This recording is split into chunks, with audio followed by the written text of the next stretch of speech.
മാതാപിതാക്കളുടെ ദുആയും തൃപ്തിയും നീ വാങ്ങണേ എന്ന് നബി മുഹമ്മദ് മുസ്തഫ സല്ലല്ലാഹു അലൈഹി വസല്ലമ തങ്ങൾ അവിടെന്ന് പറയുമ്പോ ആരാടാ ചെറുപ്പക്കാരാ ഉമ്മയോട് അനുവാദം ചോദിച്ചത്, വാപ്പയോട് അനുവാദം ചോദിച്ചത്?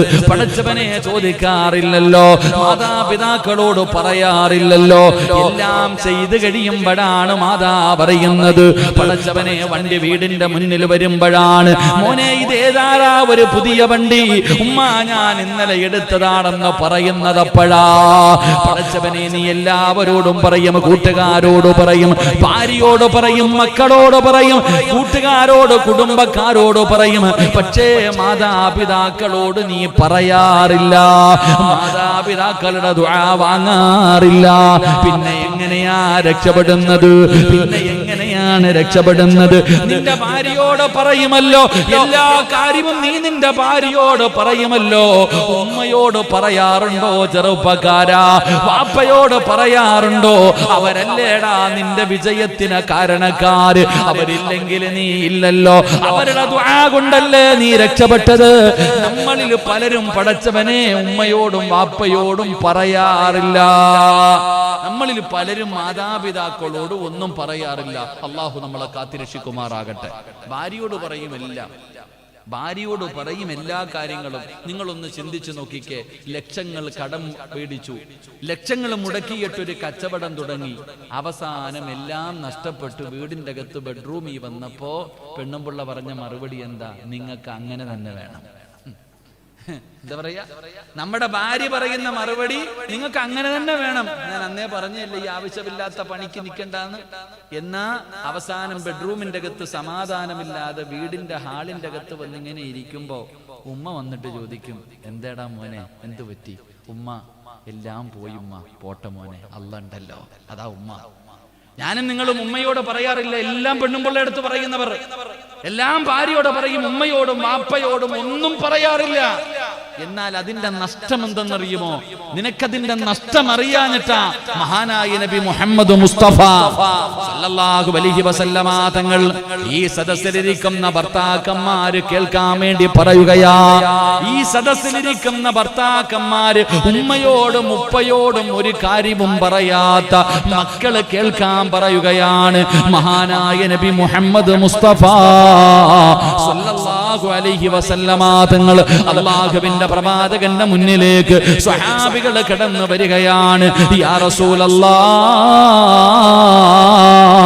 അല്ലാഹുവിന്റെ നബിയേ, അൽകമയ്ക്ക് ഷഹാദത്ത് കലിമ പറയാൻ കഴിയുന്നില്ല. അൽകമ റളിയല്ലാഹു തആല അൻഹു മരണത്തോട് മല്ലടിച്ചുകൊണ്ട് കിടക്കുകയാണ്. സ്വഹാബികൾ അടുത്തു പോയിരുന്നിട്ട് ലാ ഇലാഹ ഇല്ലല്ലാഹ്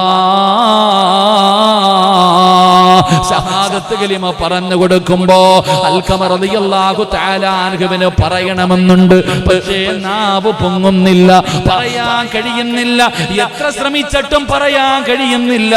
സ്വഹാബികൾ മുത്തുനബിയുടെ ചാരത്ത് വന്ന് പറയുമ്പോ അല്ലാഹുവിന്റെ റസൂൽ ചോദിച്ചു, സഹാബാ, അൽകമ 5 നേരവും നിസ്കരിക്കുമോ സഹാബാ?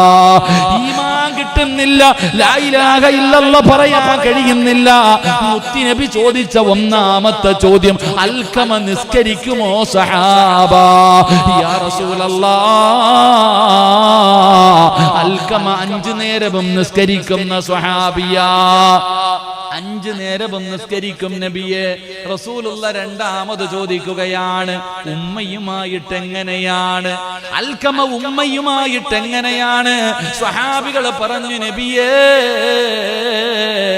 ഉമ്മാനെ വല്ലാത്ത സ്നേഹമാ, ഉമ്മയോട് വല്ലാത്ത സ്നേഹമാ, ഉമ്മാനെ വല്ലാത്ത ഇഷ്ടമാ, ഉമ്മയ്ക്ക് ഖിദ്മത്ത് ചെയ്യുന്ന മകനാണ്. പക്ഷേ ഉമ്മയ്ക്കൊരു പരാതിയുണ്ട് നബിയേ. നെളിഞ്ഞിരിക്കുന്ന മക്കള്, എടാ നിന്നെ കുറിച്ചും നിന്റെ ഉമ്മയ്ക്ക് ഇങ്ങനെ ഒരു പരാതി ഉണ്ടെങ്കിൽ നീ രക്ഷപ്പെടൂല. പെങ്ങള് സിറാജിനോട് ദേഷ്യം വെച്ചിട്ട് കാര്യമില്ല. റസൂലുള്ളാഹി സ്വല്ലല്ലാഹു അലൈഹി വസല്ലമ തങ്ങളുടെ മുന്നിൽ സഹാബികൾ വന്നിട്ട് പറഞ്ഞു, നബിയെ ലാ ഇലാഹ ഇല്ലല്ലാഹ് പറഞ്ഞു കൊടുക്കുന്നുണ്ട്, പക്ഷേ പറയാൻ പറ്റുന്നില്ല അൽക്കമയ്ക്ക്. ഒന്നാമത്തെ ചോദ്യം ചോദിച്ചു, നിസ്കരിക്കാറുണ്ടോ? 5 നേരവും നിസ്കരിക്കും നബിയെ. 2, ഉമ്മയോടങ്ങനെ സഹാബികൾ പറഞ്ഞു വലിയ സ്നേഹമാ? ഇല്ല. എന്തെങ്കിലും കുഴപ്പമുണ്ടോ? ഉമ്മയ്ക്ക് വല്ല പരാതിയുണ്ടോ? ആ സമയത്ത് സഹാബികൾ പറഞ്ഞു, ഉമ്മയ്ക്കൊരു പരാതിയുണ്ട്. എന്തേ ഉമ്മയുടെ പരാതി? നബി സല്ലല്ലാഹു അലൈഹി വസല്ലമ തങ്ങൾ പറഞ്ഞു വിളിച്ചു കൊണ്ടുവരാൻ. അൽഖമ റളിയല്ലാഹു തആല അൻഹുവിന്റെ ഉമ്മയെ കൊണ്ടുവന്നു. റസൂലുള്ളാഹി തങ്ങൾ ചോദിച്ചു, മകനെ കുറിച്ചുള്ള അഭിപ്രായം എന്താ? നബിയെ, എനിക്ക് അവന് വലിയ ഇഷ്ടമാ, ഞാൻ അവനെ പൊന്നുപോലെ നോക്കിയതാ, പക്ഷെ എനിക്കൊരു വിഷമമുണ്ട്. അവൻ എന്ത് കാര്യമുണ്ടെങ്കിലും ആദ്യം ഭാര്യയോടെ പറയും. എന്ത് കാര്യമുണ്ടെങ്കിലും എൻ്റെ അൽഖമ ആദ്യം ഭാര്യയോട് പറയും, പിന്നെ എൻ്റെ അടുത്ത് പറയാറുള്ളൂ. സത്യത്തിൽ അവൻ ആദ്യം പറയേണ്ടത് എന്നോടല്ലേ നബിയെ? ഞാനല്ലേ അവന്റെ ഉമ്മ, ഞാനല്ലേ അവന്റെ ഉമ്മ. അവന് എന്നെക്കാളും ഇഷ്ടം അവന്റെ ഭാര്യ. നിങ്ങൾ ശ്രദ്ധിക്കണം, അൽഖമ റളിയല്ലാഹു തആല അൻഹു പറയാതെ ഇരുന്നില്ല, ഉമ്മയോടെല്ലാം പറയും. പക്ഷെ ആദ്യം ആരോടെ പറയൂ? ഭാര്യയോടെ പറയൂ. ആ ഉമ്മ പറഞ്ഞു, എനിക്കത് സഹിക്കാൻ പറ്റുന്നില്ല നബിയെ, എന്റെ മനസ്സ് വേദനിക്കുന്നു നബിയെ. അവൻ എന്നെക്കാളും സ്നേഹം ഇന്നലെ വന്ന അവന്റെ പെണ്ണും പിള്ളയോടാ. അള്ളാന്റെ റസൂൽ സല്ലല്ലാഹു അലൈഹി വസല്ലമ തങ്ങൾ പറഞ്ഞു, ലാ ഇലാഹ ഇല്ലല്ലാഹ് പറയാൻ പറ്റുന്നില്ല, ഒന്ന് പൊരുത്തപ്പെട്. ഇല്ല നബിയെ, ഇല്ല നബിയെ. ചരിത്രം പറയുന്നു, നിങ്ങൾ ശ്രദ്ധിക്ക്, ഉമ്മാനെ തല്ലിയതിന്റെ പേരിലല്ല, ഉമ്മാനെ അടിച്ചിറക്കിയതിന്റെ പേരിലല്ല, ഉമ്മാനെ പട്ടിണി കിട്ടതിന്റെ പേരിലല്ല, ഉമ്മാനെ കണ്ണുനീര് കുടിപ്പിച്ചതിന്റെ പേരിലല്ല, ഉമ്മാനോട് ആദ്യം പറയാറില്ല. ഈ ഒറ്റ തെറ്റിന്റെ പേരിലാ ആ സ്വഹാബിക്ക് ലാ ഇലാഹ ഇല്ലല്ലാഹ് പറയാൻ കഴിഞ്ഞില്ല. അള്ളാഹു നമുക്ക് ഈമാൻ തരുമാറാകട്ടെ. ആ ഉമ്മയുടെ പൊരുത്തം കൊടുത്തതിന് ശേഷമാണ് ലാ ഇലാഹ ഇല്ലല്ലാഹ് പറഞ്ഞു മരിച്ചത് എന്ന് ചരിത്രം പറയുമ്പോൾ ഞാനും നിങ്ങളും ആരാ പറയാറ്? ഉമ്മാനോട് പരിഗണനയുണ്ടോ എനിക്കും നിങ്ങൾക്കും? എന്നാൽ എത്രയോ കോടീശ്വരന്മാരായ കച്ചവടക്കാരുണ്ട്. നിനക്കൊരു മുറുക്കാൻ കടയല്ലേ ഉള്ളൂ, നിനക്കൊരു ചെറിയ ഒരു പീടികയല്ലേ ഉള്ളൂ, എങ്കിൽ ലക്ഷക്കണക്കിന് കോടിക്കണക്കിന് ആസ്തിയുള്ള എത്രയോ സമ്പന്നന്മാർ വൈകുന്നേര സമയം കട പൂട്ടിയിട്ട് വരുമ്പോൾ നേരെ ഉമ്മാടെ റൂമിൽ പോയിട്ട് ഉമ്മാടെ കയ്യിൽ കൊടുക്കും കടയുടെ താക്കോൽ. എത്രയോ പേർ അവസാനം കച്ചവടം കഴിഞ്ഞ് വീട്ടിലേക്ക് വരുമ്പോ വാപ്പയുണ്ടോ ഉമ്മയുണ്ടോ? ജീവിച്ചിരിക്കുന്ന കിടന്ന കിടപ്പിൽ കിടന്ന് മലമൂത്ര വിസർജനം നടത്തുന്നവരാണെങ്കിലും അവരുടെ കയ്യിൽ കൊണ്ട് താക്കോല് കൊടുക്കും. എന്നിട്ട് അൽഹംദുലില്ലാ ഉമ്മയ്ക്കൊരു ചുംബനവും കൊടുത്തിട്ട് ഭാര്യയുടെ മുന്നിലേക്ക് ബെഡ്റൂമിലേക്ക് പോകൂ. രാവിലെ കച്ചവടത്തിന് വേണ്ടി ഇറങ്ങുമ്പോ ഒരുങ്ങി ഇറങ്ങി നേരെ ഉമ്മാടെ അടുക്കൽ പോയിട്ട് ഉമ്മാടെ കൈകൊണ്ട് താക്കോല് വാങ്ങും. ഉമ്മയ്ക്കൊരു ഉമ്മയും കൊടുത്തിട്ട് ഇറങ്ങിപ്പോകും. അവരാ സഹോദര ഇന്ന് വരെ രക്ഷപ്പെട്ടിട്ടുള്ളൂ. അള്ളാഹു നമുക്ക് ഈമാൻ തരുമാറാകട്ടെ. നമ്മള് നേരെ താക്കോലും പൈസയും ആരെടുത്ത് കൊണ്ടു കൊടുക്കും? നിന്റെ ആമിന പൂട്ടിക്കോടി ഉമ്മ കാണണ്ട, ഉമ്മയും വാപ്പയും കാണണ്ട, ഒളിച്ചു വെച്ചോ. അതുകൊണ്ടാ സഹോദര നിന്റെ ജീവിതത്തിൽ നിന്ന് ബറക്കത്ത് നഷ്ടപ്പെട്ടു പോയത്. അള്ളാഹു കാക്കുമാറാകട്ടെ. ഉമ്മയുടെ ദുആയോളം വലുതൊന്നുമില്ല. ഒരൊറ്റ ഉമ്മയുടെ ദുആ പോലെ നീ വിചാരിച്ചു നിന്റെ രക്ഷ നിന്റെ ഭാര്യയുടെയും മക്കളുടെയും അല്ലെങ്കിൽ നിന്റെ താടിയുടെയും തഴമ്പിന്റെയും വലിപ്പം കണ്ടിട്ടാ? അല്ലടാ, നിന്റെ ഉമ്മയുടെ ദുആയ. മൂസാ നബി അലൈഹിസ്സലാം തൂരിസീന പർവ്വതത്തിന്റെ മുകളിലേക്ക് കയറിയപ്പോ കാല് തെറ്റിയിട്ട് വീണപ്പോ അല്ലാഹ് പറഞ്ഞു, മൂസാ ദുആ ചെയ്യേണ്ട ആള് പോയി, ഇനി സൂക്ഷിച്ചോളാനാ പറഞ്ഞേ. ഉമ്മ മരിച്ചുപോയി, ഇനി ദുആ ചെയ്യാനില്ല, അതുകൊണ്ട് സൂക്ഷിച്ചു കൊള്ളാൻ. എന്റെ പ്രിയപ്പെട്ടവരെ, നമ്മളിൽ പലർക്കും ഉമ്മ ആരാണെന്ന് മനസ്സിലായിട്ടില്ല. ഉമ്മയുടെ വാക്കുമതി, ഒരു നിസ്സാരമായിട്ട് ഉമ്മയുടെ മനസ്സു വേദനിച്ചാൽ മതി, എന്റെയും നിന്റെയും ജീവിതം തന്നെ തലതിരിഞ്ഞു പോകും. അള്ളാഹു കാത്തിരക്ഷിക്കുമാറാകട്ടെ, അള്ളാഹ് കാത്തിരക്ഷിക്കുമാറാകട്ടെ. എന്റെ പ്രിയപ്പെട്ടവരെ, ജുറൈജ് റളിയല്ലാഹു തആല അൻഹുവിന്റെ ചരിത്രം എടുത്ത് വായിച്ചു നോക്ക്. ആരാ ജുറൈജ്? ആരാ ജുറൈജ് എന്ന് പറയുന്ന ചെറുപ്പക്കാരൻ? അള്ളാഹുവിനെ വല്ലാത്ത ഭയമാ. ഉമ്മാടെ വില മനസ്സിലാക്കണമെങ്കിൽ നിങ്ങൾ ചിന്തിക്ക്. ജുറൈജ് റളിയല്ലാഹു തആല അൻഹു പെണ്ണ് കെട്ടിയിട്ടില്ല. മാതാവിന്റെ അടുക്കൽ നിൽക്കാതെ ഒറ്റയ്ക്ക് പോയിട്ട് രാവും പകലും ഇബാദത്താ ജുറൈജ്. ഒരിക്കൽ ജുറൈജ് ഇങ്ങനെ ജുറൈജ് റളിയല്ലാഹു തആല അൻഹുവിന്റെ ഉമ്മ ചിന്തിച്ചു, മോനെ കണ്ടിട്ട് കുറെ നാളായല്ലോ, ഒന്ന് പോയി കാണാം. അങ്ങനെ ഉമ്മ മകനെ കാണാൻ വേണ്ടി ജുറൈജിന്റെ വീടിന്റെ മുന്നിൽ വന്നു. ജുറൈജ് റളിയല്ലാഹു തആല അൻഹുവിന്റെ വീടിന്റെ മുന്നിൽ വന്നിട്ട് ഉമ്മ വിളിച്ചു, മോനെ ജുറൈജ്. ജുറൈജ് റളിയല്ലാഹു തആല അൻഹു നിസ്കരിച്ചു കൊണ്ടിരിക്കുകയാണ്. ഒരു മസല പഠിച്ചോ?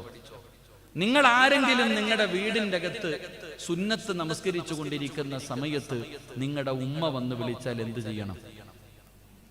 എന്ത് ചെയ്യണം? കെട്ടിയ കൈ അഴിക്കാൻ പാടുണ്ടോ? വെടികൊണ്ടതുപോലെ ഇരിക്കാതെ പറ. എടാ, നിങ്ങള് ഒരാള് നമസ്കരിക്കാൻ കൈകെട്ടി പാമ്പ് വന്നാ ഓടാൻ പറഞ്ഞോ? അല്ല, ഓടാൻ പറഞ്ഞിട്ടുണ്ടോ? ഓടാൻ പറഞ്ഞിട്ടുണ്ടോ? പട്ടി കടിക്കാൻ വന്നാ ഓടണോ? പടച്ചനെ പറഞ്ഞു നോക്കണം, അപ്പ അറിയാ. ഇമാമിനെ പോലെ കാണൂല. അള്ളാഹു മാറാകട്ടെ. എന്നാൽ നിങ്ങൾ മനസ്സിലാക്കേണ്ടത്, ഞാൻ നമസ്കരിക്കാൻ വേണ്ടി കൈകെട്ടി നിൽക്കുകയാ. സുന്നത്ത് നമസ്കരിക്കുന്നതിന് വേണ്ടി ഞാൻ കൈകെട്ടി നിന്ന് 2 റക്അത്തായി അല്ലെങ്കിൽ 3 റക്അത്തായി ഞാൻ ഇങ്ങനെ നമസ്കരിച്ചു കൊണ്ടിരിക്കുന്ന സമയത്ത് എൻ്റെ ഉമ്മ വന്നിട്ട് മോനെ സിറാജെ എന്ന് വിളിച്ചാൽ കൈ അടിച്ചിട്ട് എന്തേ എന്ന് ചോദിക്കണേ എന്ന് നബി മുഹമ്മദ് മുസ്തഫ. എടാ, നീ അള്ളാടെ മുന്നിൽ കെട്ടിയിരിക്കണ കൈ അഴിച്ചോണം. ആര് വിളിച്ച? ആര് വിളിച്ച? പറ, ആര് വിളിച്ച? നിന്റെ ഉമ്മ വിളിച്ച കെട്ടിയിരിക്കണ കൈ അടിച്ചിട്ട് ചോദിക്കണം എന്തേ ഉമ്മ? അതാടാ നിന്റെ ഉമ്മ.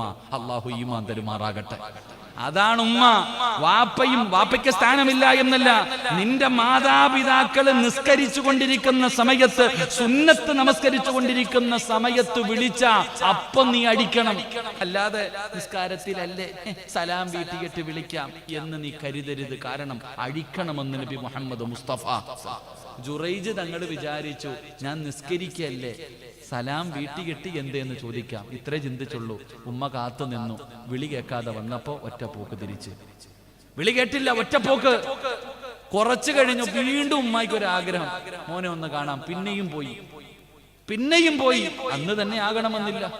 അന്ന് തന്നെ ആകണമെന്നില്ല. പിന്നീട് ഒരു ദിവസം പോയി എന്ന് സങ്കല്പിക്ക്. പോയി വിളിച്ചു, മോനെ ജുറൈജെ. അപ്പോഴും ജുറൈജ് തങ്ങൾ നിസ്കാരത്തില. പെണ്ണുമ്പിള്ളയുടെ മടി കിടക്കായിരുന്നില്ല, അല്ലെങ്കിൽ വീടിനകത്തിരിക്കായിരുന്നില്ല. നിസ്കാരത്തിലായത് കാരണം വിളി കേട്ടില്ല. ഉമ്മ തിരിച്ചുപോയി. 3ാമതും ഉമ്മ വന്നു, മോനെ ജുറൈജെ. അപ്പോഴും നിസ്കാരത്തില, വിളി കേട്ടില്ല. ഉമ്മയുടെ മനസ്സ് വേദനിച്ചു. ഉമ്മയുടെ മനസ്സ് വേദനിച്ചു. അപ്പൊ എന്നെക്കാളും വലുത് അവന്റെ ഇബാദത്ത്, അവന്റെ നിസ്കാരം. ഉമ്മ അവിടെ നിന്നുകൊണ്ട് ഒരൊറ്റ വാക്കേ പറഞ്ഞുള്ളൂ, അല്ലാ ഇവനെ നീ നാണം കെടുത്താതെ മരിപ്പിക്കല്ലേ അല്ലാ. ഒരൊറ്റ പറച്ചല്. ആ ഉമ്മ ഒറ്റ വാക്കേ പറഞ്ഞുള്ളൂ, അല്ലാഹുവേ ഇവനെ നീ നാണം കെടുത്താതെ നീ മരിപ്പിക്കരുത്. ഒരൊറ്റ വാക്ക്. ഉമ്മ പോയി. ജുറൈജ് തങ്ങൾ ഒന്നും അറിഞ്ഞില്ല. ദിവസങ്ങൾ കഴിയാൻ തുടങ്ങി. ജനങ്ങൾ മുഴുവനും ജുറൈജ് തങ്ങളെ കാണുമ്പോ വലിയ മഹാനല്ലേ, നിസ്കരിക്കാനുള്ള സൗകര്യം, എല്ലാവരും ആദരിക്കുന്നു, ബഹുമാനിക്കുന്നു, ദുആ ചെയ്യാൻ പറഞ്ഞു. വലിയ മഹാന. അത് കണ്ടപ്പോ ഒരു സുന്ദരിയായ ഒരു പെണ്ണുണ്ട്. ആ പെണ്ണ് എല്ലാ ആണുങ്ങളെയും പിഴപ്പിക്കുന്നവളാണ്. അപ്പൊ ജുറൈജിനെ കണ്ടപ്പോ അവൾക്കൊരാഗ്രഹം, ഇവനെ ഒന്ന് പിഴപ്പിക്കണം. അങ്ങനെ എന്തെല്ലാം നോക്കിയിട്ടും ജുറൈജിനെ പിഴപ്പിക്കാൻ പറ്റുന്നില്ല. ഈ പെണ്ണ് ജുറൈജ് തങ്ങൾ നിസ്കരിച്ചു കൊണ്ടിരിക്കുമ്പോ മുന്നിൽ വന്നിട്ട് ഉടുതുണി ഉരിഞ്ഞിട്ട് നിൽക്കും, നഗ്നയായിട്ട്. അങ്ങനെയെങ്കിലും ഒന്ന് പിഴപ്പിക്കാൻ. എന്ത് ചെയ്തിട്ടും ജുറൈജ് തങ്ങൾ ഇവളെ മൈൻഡ് ചെയ്യാതെ വന്നപ്പോ ഇവൾക്ക് ദേഷ്യമായി. ഇവൾ ഇറങ്ങി പോകുന്നത് പല ആണുങ്ങളും കണ്ടു. എന്റെ പ്രിയപ്പെട്ടവരെ, ചരിത്രം പറയുന്നു, ഈ പെണ്ണ് ഗർഭിണിയായി. കാണുന്നവരോടൊക്കെ പറയും, എന്റെ കുഞ്ഞ് ജുറൈജിന്റെ കുഞ്ഞാ. ചരിത്രം പറയുന്നു, അവസാനം ചോര കുഞ്ഞുമായിട്ട് ഈ പെണ്ണ് നാട്ടുകാരെ മുഴുവനും വിളിച്ചു കൂട്ടിക്കെട്ട് പറഞ്ഞു, ഇവൻ കള്ളനാ, ഈ കുഞ്ഞിന്റെ വാപ്പ ജുറൈജ. കേൾക്കേണ്ട താമസം നാട്ടുകാര് മുഴുവനും ആ വീട് മുഴുവനും തല്ലി തകർത്തു. ജുറൈജ് റളിയല്ലാഹു തആല അൻഹുവിന്റെ നമസ്കാരിച്ചുകൊണ്ടിരുന്ന കൂടാരം മുഴുവനും തല്ലി തകർത്തു. അങ്ങനാണല്ലോ, ഒരു വാർത്ത മാത്രം മതി, സത്യമോ ഒന്നും നോക്കാറില്ല. എല്ലാവരും തല്ലാനും തുടങ്ങി, കുറ്റപ്പെടുത്താൻ തുടങ്ങി. അങ്ങനെ നാട്ടുകാരുടെ മുന്നിൽ ജുറൈജ് തങ്ങൾ നാണം കെട്ടു. ഉമ്മാടെ ദുആ അവിടെ നിന്ന് നാണം കെട്ടു. അവസാനം എന്തേ സംഭവം എന്നറിയില്ല. ജുറൈജ് റളിയല്ലാഹു തആല അൻഹു പറഞ്ഞു, ഇതിന്റെ സത്യം തെളിയിക്കാൻ എനിക്കൊരു നിമിഷം തരുവോ? ജനങ്ങൾ സമയം കൊടുത്തു. ജുറൈജ് റളിയല്ലാഹു തആല അൻഹു ഒളുവെടുത്തു, 2 റക്അത്ത് നിസ്കരിച്ചു. എന്നിട്ട് സുജൂദിൽ കിടന്നിട്ട് അല്ലാഹുവിനോട് പറഞ്ഞു, പടച്ചവനെ എന്തേ അല്ലാ. അപ്പോഴാണ് അശരീരി കേൾക്കുന്ന ജുറൈജെ, ഉമ്മാടെ വിളിക്കുത്തരം കിട്ടാതെ വന്നപ്പോ ഉമ്മയുടെ പ്രാർത്ഥനയാണ്, ഉമ്മാടെ ദുആയ. ജുറൈജ് റളിയല്ലാഹു തആല അൻഹു സുജൂദിൽ കിടക്കുമ്പോൾ അശരീരി കേൾക്കുന്ന ഉമ്മ എതിരെ ദുആ ചെയ്തതാ.